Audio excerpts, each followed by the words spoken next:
Hello friends. कक्षा 12 हिंदी कथा भारती खंड के अंतर्गत जो हमारी पहली कहानी है वो है ध्रुव यात्रा, जिसके लेखक है जैनेन्द्र कुमार।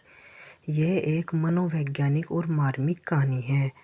यह मनोवैज्ञानिक क्यों है? क्योंकि इसके जो नायक राजा रिपुदमन हैं वो मानसिक रूप से स्वस्थ नहीं है। वो अपने मन की चिकित्सा कराने के लिए एक मनोचिकित्सक के पास जाते हैं जिनका नाम होता है आचार्य मारुति। और मार्मिक क्यों है? क्योंकि अंत में राजा की मृत्यु हो जाती है।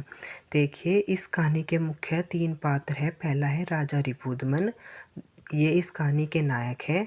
दूसरी है उर्मिला, ये इस कहानी की नायिका है।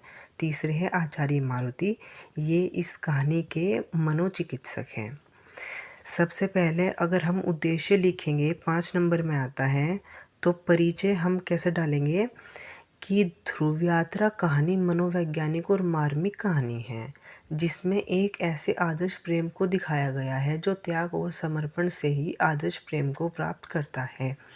कहानी ध्रुव यात्रा में लेखक प्रेम के स्वरूप के आदर्श को स्थापित करते हैं, जो त्याग और समर्पण से ही पूर्ण होता है। जब प्रेम करने वालों के मन में बदले में कुछ भी पाने की इच्छा ना हो, केवल प्रेम को स्थापित करने के लिए अपना सर्वस्व न्यौछावर करने की भावना हो, तो प्रेम का वह रूप नए आदर्श को स्थापित करता है।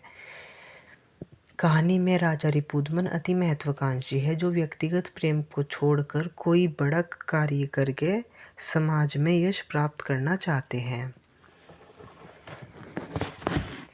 अतः इसे पाने के लिए वह अपना प्रेम, संतान प्रेम और मन का सुख चैन भी त्याग देते हैं। इसी प्रकार कहानी की नायिका उर्मिला राजा की प्रेमिका होने के कारण राजा के उद्देश्य को पूर्ण करने के लिए अपने प्रेम का त्याग कर देती है, सुख का त्याग कर देती है और संघर्ष से कलंकित जीवन व्यतीत करते हुए जीवन बलिदान कर देती है। कहानी का उद्देश्य जो है वो यथार्थ से आदर्श की ओर है। अगली वीडियो में हम इसका सारांश देखेंगे।